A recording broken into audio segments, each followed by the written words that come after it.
तो भाई कहानी शुरू होती है जब माता पार्वती और महादेव जी कैलाश पर्वत पर बैठे होते हैं, अपने अस्पत ला रहे होते हैं। तो उधर से गणेश जी और कार्तिकेय जी आते हैं।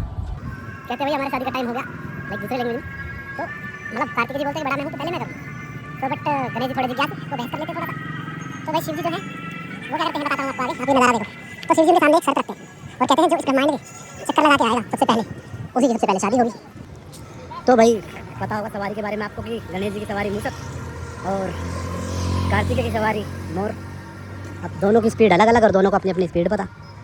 तो कार्तिकेय जी क्या करते हैं, अपने मोर पर बैठकर चले जाते हैं ब्रह्मांड के चक्कर लगाने। तो ब्रह्मांड के चक्कर लगाने चले जाते हैं, गणेश जी सोच में पड़ जाते हैं कि भाई मूसक महाराज तो इतनी देर चल नहीं पाएंगे, तो शर्त तो वही जीतेंगे, बड़े भैया ही।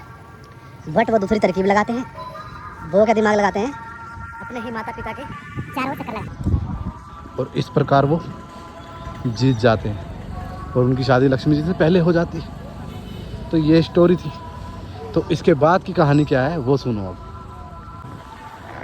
सो भाई पार्ट 2 ऑफ स्टोरीज, जब कार्तिकेय जी वापस आते हैं तो देखते हैं कि गणेश जी जीत चुके हैं। तो वो गुस्सा हो जाते हैं। वो महादेव से पूछते हैं कि भाई कैसे हो गया, ये कैसे जीत गया, ये तो गया भी नहीं है, यहाँ तो निकला भी नहीं है।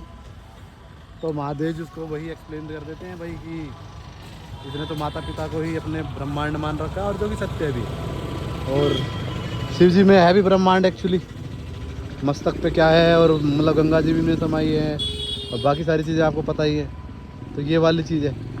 तो कार्तिकेय जी नाराज़ हो जाते हैं और गुस्सा होकर इस वाली जगह पे आ जाते हैं। तो यहाँ पे वो वहाँ पे आ जाते हैं। तो वहीं मनाने के लिए उनको पार्वती जी और शिव जी दोबारा आते हैं और अपना शिव जी यहीं पे स्थान ले लेते हैं। इसीलिए मल्लिकार्जुन जो है ज्योतिर्लिंग वो इस तरीके से स्थापित हुआ। तो ये स्टोरी थी। अब यहाँ